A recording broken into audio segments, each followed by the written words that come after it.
Honourable judiciary को mislead किया और साथ में सीआईडी ने भी मिसलीड किया है। जैसा कि आप जानते हैं, मुझे ये पासपोर्ट इश्यू किया गया है और ये 2 साल का पासपोर्ट है। यहाँ से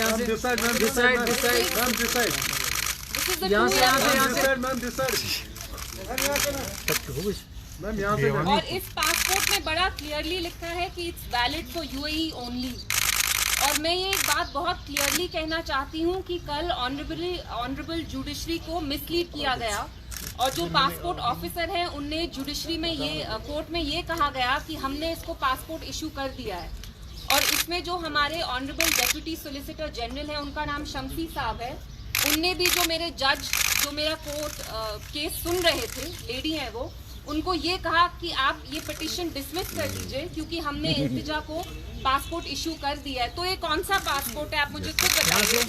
मैं इंडियन एक सिटीजन हूँ, बाद में आप कॉपी ले लीजिएगा। मैं एक लॉ अबाइडिंग सिटीजन हूँ, मैंने आज तक कोई कानून नहीं तोड़ा है और ये 2 साल का पासपोर्ट इशू करने के लिए भी मेरे लिए मेरे नाम पे ऑफिशियल सीक्रेट एक्ट इन्वोक किया गया। और ये सीक्रेट एक्ट तब इन्वोक किया जाता है जब किसी भी इंडियन सिटीजन के अगेंस्ट एस्पियोनाज यानी जासूसी का कोई चार्ज हो। और जो मेरे अगेंस्ट एडवर्स रिपोर्ट दी गई है सीआईडी ने, सबसे पहले तो सीआईडी ने कोर्ट में ये कहा कि हम इनका पासपोर्ट नहीं रोक रहे हैं, हम इल्तिजा का कोई भी फंडामेंटल राइट वायलेट नहीं कर रहे हैं। जैसा कि आप जानते हैं, right to travel abroad is a fundamental right and I am being deprived of that right.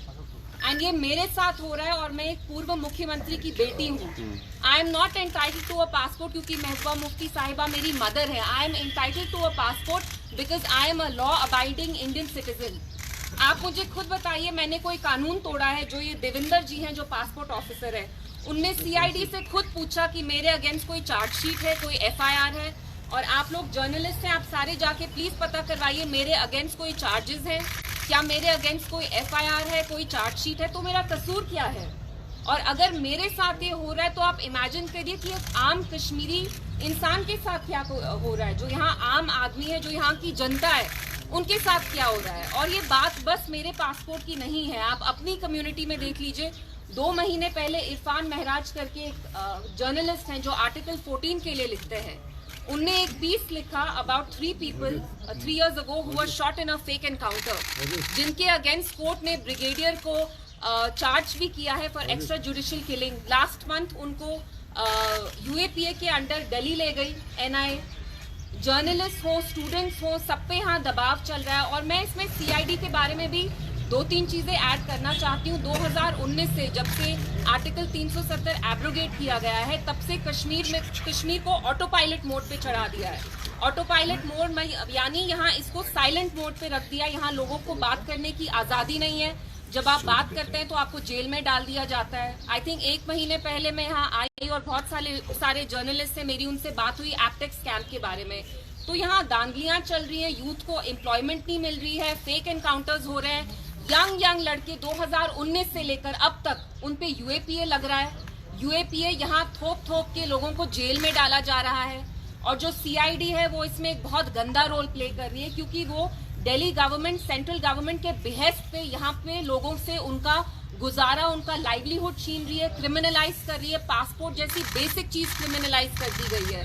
आप मुझे खुद बताइए, मैं तो एक लॉ अबाइडिंग सिटीजन हूँ, क्या मैं नीरव मोदी हूँ? क्या मैं फ्यूजिटिव हूँ? क्या मैं टेररिस्ट हूँ? मैं देशद्रोही हूँ? अगर मैं मरकजी सरकार के अगेंस्ट कोई बात करती हूँ तो क्या वो मुल्क के अगेंस्ट बात करना होगा क्या?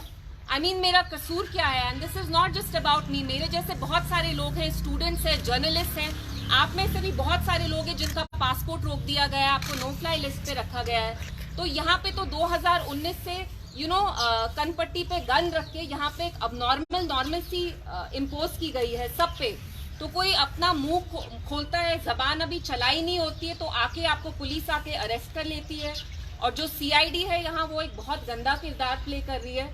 2 हफ्ते पहले उनने कोर्ट में ये झूठ बोला कि हमने इसका पासपोर्ट नहीं रोका हुआ है, आप ये पिटिशन डिसमिस कर दीजिए। और मैं आज ये ऑन रिकॉर्ड कहना चाहती हूँ कि कल जो हमारे डेप्यूटी सोलिसिटर जनरल भी हैं, उनने कोर्ट में झूठ बोला, जुडिशरी को मिसलीड करने की कोशिश की गई। क्योंकि वरना तो मैंने पासपोर्ट री एप्लीकेशन के लिए जून में दिया था, तो कल जाके इनने जल्दी जल्दी क्यों डिस्पैच किया? क्योंकि ये जानती थी कि कोर्ट मेरा केस लेगी and the court will ensure that they get more than a rap on their knuckles और इनको मेरा पासपोर्ट इश्यू करना पड़ेगा।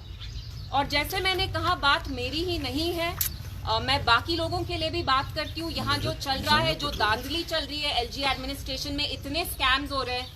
जाके देखिए आज जम्मू में फायर एंड इमरजेंसी सर्विसेज की जो रिक्रूटमेंट है उसमें स्कैम चल रहा है। जम्मू में लोग आ गए, यंग हमारे बच्चे हैं, बच्चियां हैं, लड़के हैं, लड़कियां हैं, दे ऑल अनएम्प्लॉयड। जेएनके में the unemployment rate has cross 40%।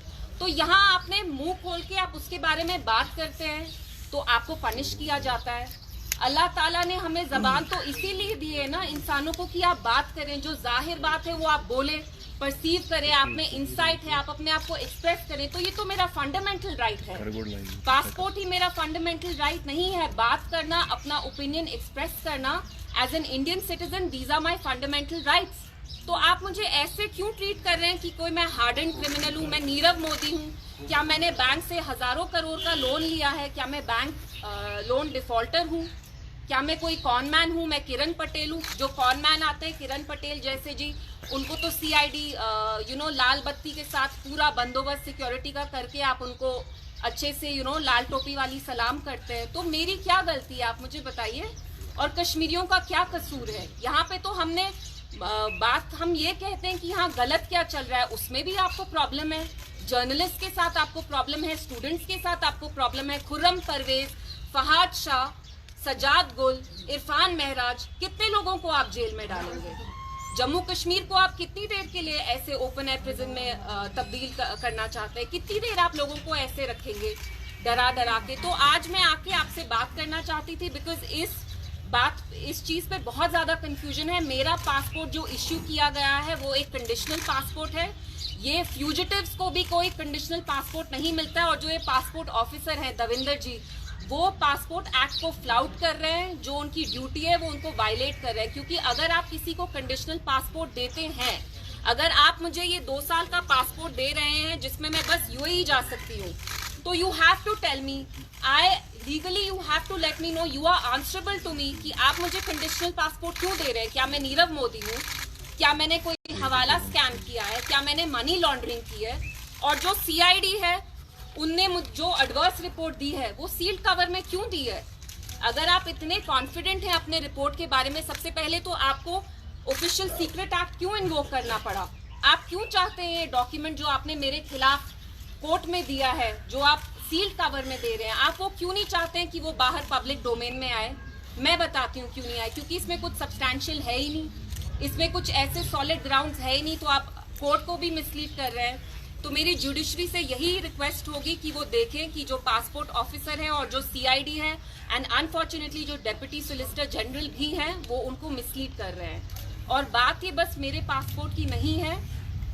Jammu Kashmir में वो जर्नलिस्ट हो, सियासतदान हो, स्टूडेंट्स हो, एक्टिविस्ट हो, वो सब सफर कर रहे हैं। क्योंकि जो चीज ऑब्वियस है, जो सच्चाई है, वो हम जाहिर करते हैं। तो उसके लिए हमें अलग अलग तरीके से पनिश किया जा रहा है।